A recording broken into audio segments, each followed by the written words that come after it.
Hi everybody, it's Gina. Welcome to the Library Mouse and welcome to July TBR / Library Haul. So if you watched this video, I gave you a sneak peek into the books that I will be reading in July. I'm very excited about them. I have definitely needed some motivation to read. I really lacked a lot of focus since my husband passed away in May. In June, I wound up reading 2 books, I think, but I finally found some books that I am excited about, and I thought that I would share them as my July TBR. So let's start with the books that I have already started reading. I've already started reading 4 books, and I am enjoying them immensely. Let me start with the first book that I am really enjoying, and that is the book Archer's Voice.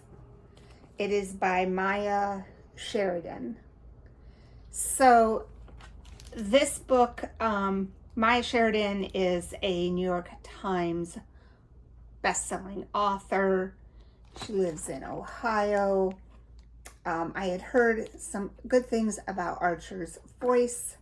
I had not ever, read anything by Maya Sheridan before. First, this is an annotated version, which means that as you are reading, the author has annotated the book with her own notes. Most of it is her notes about the writing process, which I found interesting. At first, I wasn't sure if I was going to like it, but I have enjoyed reading her point of view and reading why she wrote what she did as I'm reading. Now, there's still cats interrupting. This cat is trying to climb on my dollhouse. Anyway, basically, this story is told from 2 points of view. One is a man named Archer, and one is a woman named Bree. They both have experienced trauma in their life with the murders of their fathers. However, Archer has lost his voice. Here comes Huckleberry. He's lost his voice in the process, and he's pretty much an outsider in his town. He's kind of looked on as a freak. People avoid him, they don't speak to him, and he's kind of, he hasn't really had anything to do with the townspeople since he was about 7 years old. Bree is new in town. She has come here to kind of escape the trauma when her father was murdered, and she was there. It was during a robbery, and she comes to kind of make a new life for herself, get away for a little while. She has no real intention of staying until she meets Archer and develops a relationship with him. Their relationship is very sweet. I like the romance part of it. I felt that it was pretty believable. Forewarning, there's a lot of intimacy in this book. I don't feel that it's gratuitous, but it's a lot.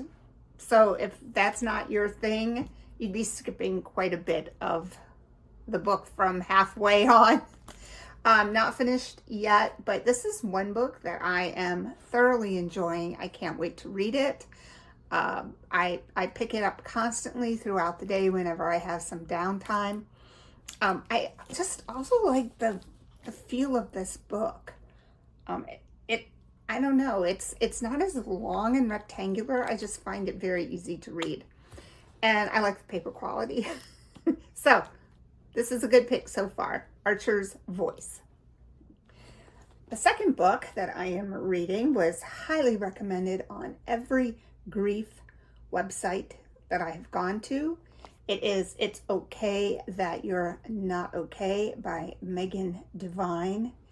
And basically, it's an approach to experience grief and the way we help others who have endured tragedy. She starts off by talking about how grief in our society is not talked about. People don't want to talk about the pain and sadness. They just want to hear that you're doing okay, and that you're made to feel as if your grief timeline is very short. Like after a month or two, if you are not, getting over it, then there's something wrong with you. Like maybe you should see somebody. And she's saying, no, grief doesn't go away. There is no timeline, but as a culture and as a society, we just want people to be happy. Like just get over it, move on, find some happiness, learn something from it. She also does talk about how you as a person can help someone who's grieving, and what cliches and platitudes you should not be offering as support. So it's a good book. We'll see at the end if I have gleaned anything real about it, but it is good. It's easy to read. Working on this one. Another book also on grief that I have started to read is Life After Loss, Conquering Grief and Finding Hope. It is by Raymond Moody Jr. and Diane Archangel. Interesting last name for someone who wrote a book called Life After Loss. But this is a different approach to grief. It is mostly told through stories of people who have suffered tremendous loss. So, for example, here's some chapter titles: Giving and Receiving Sympathy, Functional versus Dysfunctional Grief, Adjusting to the Loss, Transcending Loss, The Blessings Received from Loss. I have trouble with that concept, but I haven't got to that chapter yet, so we'll see when I get there. They talk about, for example, death sense, characteristics of death coincidence, evidence for survival of bodily death. I am a skeptic. We'll see. But it's written differently, and I'm enjoying this book also. The last book that I've already started to read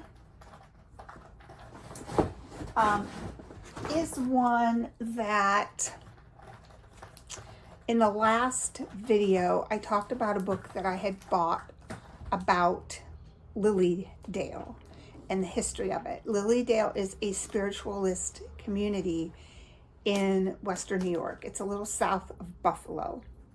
And basically it's a small Victorian-like village where if you live there, you have to be a member of the spiritualist church. It is open to the public. Many, many mediums live there and work there. They offer daily public activities where you can go and sit and be read readings. Public readings, that's what I want to say. So that book was interesting. It talks about the history of spiritualism and Lily Dale.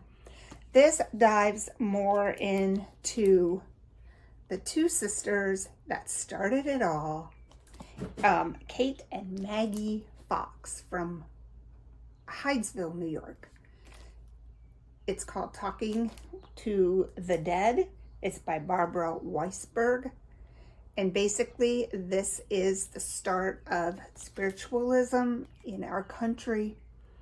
And it all started on this little farm in Hydesville, New York, when the Fox family that lived there started hearing tappings and knockings and rappings in this house that they were living in. And basically, they invited their whole community in to be witnesses, like what is going on here.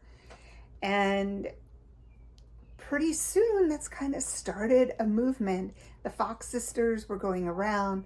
They were talking to the dead with knockings and rappings, and they found that they could talk with them. And they did do tours. I mean, they were very, very famous for their time, highly sought after speakers. They either were sought after because people believed in them, or they were wanting to be spoken to because people did not believe them and they wanted to prove that what they were saying was a great hoax.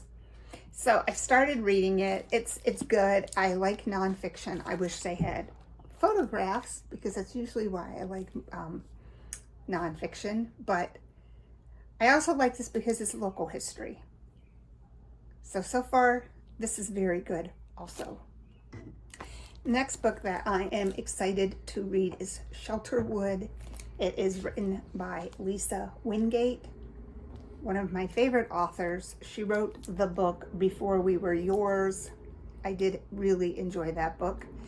This is historical fiction. It bounces actually between two time periods, Oklahoma in 1909 and Oklahoma in 1990. So in 1909, basically, it tells the story of 11-year-old Olive.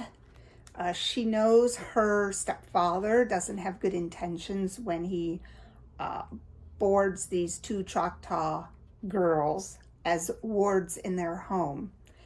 The older girl disappears. And so Olive takes off with the 6-year-old little girl, Nessa, and runs away. And they wind up trying to go to the Winding Stair Mountains. And along the way, they pick up a band of people who are also, like themselves, struggling to stay one step ahead of those who seek to exploit them.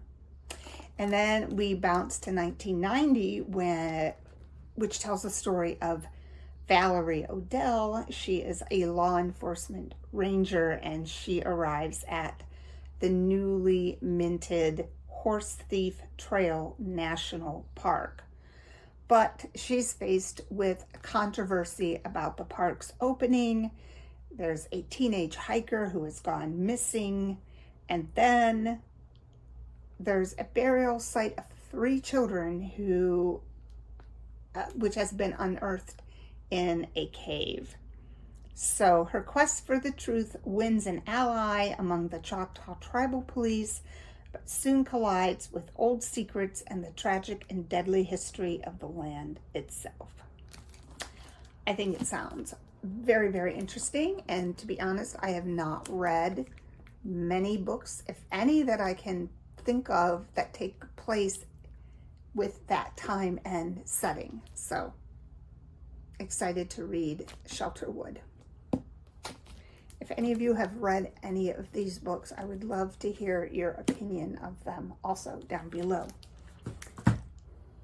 Okay, the next book is The Banned Books Club. It is by Brenda Novak. This book was published, I think, fairly recently. Let me double check, 2024. Basically, the Banned Books Club was a club that Gia Rossi started before she left her hometown. She left her hometown after she had accused one of her favorite high school teachers of sexual misconduct, and the town pretty much took sides. She's coming back to town pretty much against her better judgment because her sister needs help caring for her ailing mother. And so Gia comes back to help her sister. Once she gets to town, though, her sister takes off.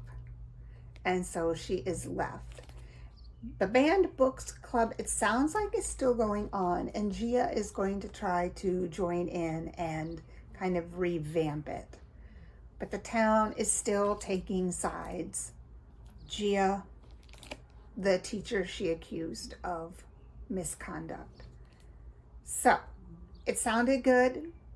I'm all about a book about banned books, so we'll see what it's like.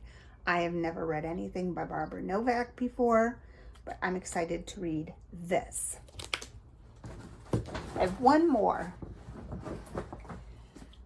I'm very excited about this. If you've watched any of my videos, and if I can remember which one, I'll put it up here. I loved the book Wayward, and this is the next book. This is The Sirens by Amelia Hart. It is a Good Morning America Book Club book.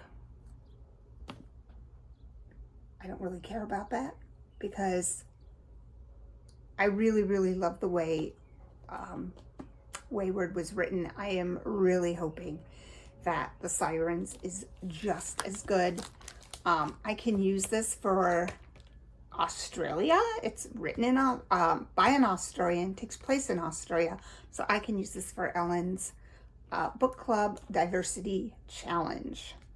So like Wayward, it takes place in multiple time periods. 2019 is the character Lucy, who wakes up with her hands around her ex-lover's throat. So she's horrified at what she is doing, so she runs off to her sister, who lives on the Australian coast. She gets to her sister's house, but she's nowhere to be found. We also jump to 1999. Her sister, Jess, she's a 16-year-old in a rural town in the middle of the continent, and she has a rare allergy to water. And her young, charming art teacher takes an interest in her drawings and in her that no one has ever taken before. And then we have in 1800, there are twin sisters, Mary and Eliza. They are torn from their home in Ireland. They are put on a convict ship and taken to Australia. Since their mother's drowning, the girls have feared the ocean, but then they start to feel the water calling to them. So Lucy awaits Jess's return, and there are strange rumors surrounding the sisters in their town. Numerous men have disappeared at sea. A tiny baby is found hidden in a cave. Sailors tell of hearing women's voices on the waves. So it's a tale of female resilience and the bonds of sisterhood across time and space. So probably a little magical realism here, just like the Wayward book. I can't say first. This is not a sequel. It's a totally separate book. I meant the first book of Amelia Hart's that I had read. So I am really, really looking forward to this book too. I think it will be a good read. That is my library haul / TBR. Get to the library, find some good books to read, and have a great reading month of July. Happy reading. I'll see you on the next video.